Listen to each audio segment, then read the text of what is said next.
We all know that employee training is a crucial component of an organization's development, and we also know that billions of dollars are spent every year in training employees. It is also common knowledge that the industry is increasingly adapting to technology-enhanced learning.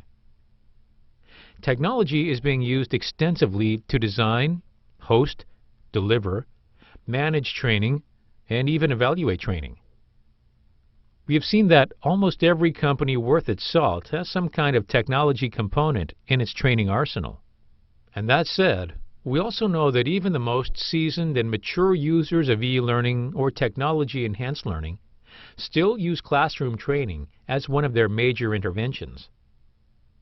So a lot of money is spent in classrooms, in spite of the fact that companies have invested millions of dollars in LMS and LCMS and various other kinds of virtual classrooms and synchronized learning platforms. This is one fact that we need to understand. A lot of money is being spent in this context. I don't want to overemphasize the kind of prevalence that technology-enhanced learning is having today, and the way it is continuing every year.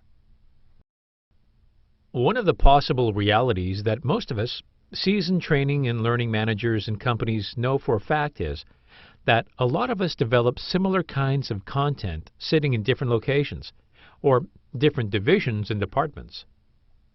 We all know that much duplication of effort takes place when we design and develop training material, be it for the classroom training or e-learning. There are several reasons for this kind of duplication to happen, and we know that a lot of time and effort are invested into this duplication process.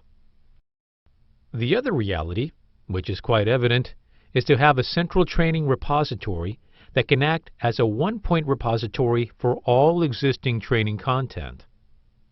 This is one intermediate step that I have seen in some of our customers' places, where there is a central repository for all training material, be it PowerPoints or other similar material.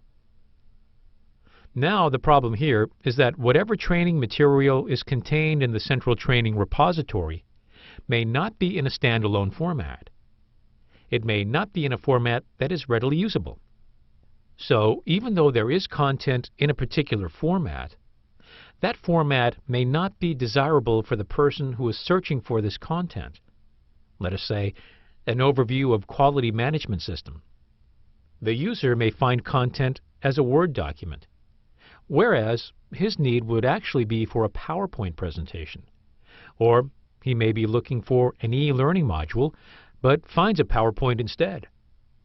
So we find that content may be available, but it may not be in a readily usable form. The other constraint is that it is quite possible that most of the learners may not need the entire course, but only a part of it.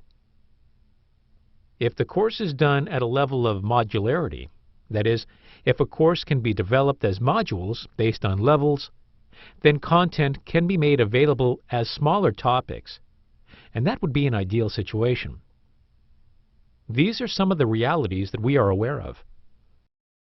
One way of optimizing these resources and optimizing the cost and effort is given by this concept of reusable learning objects.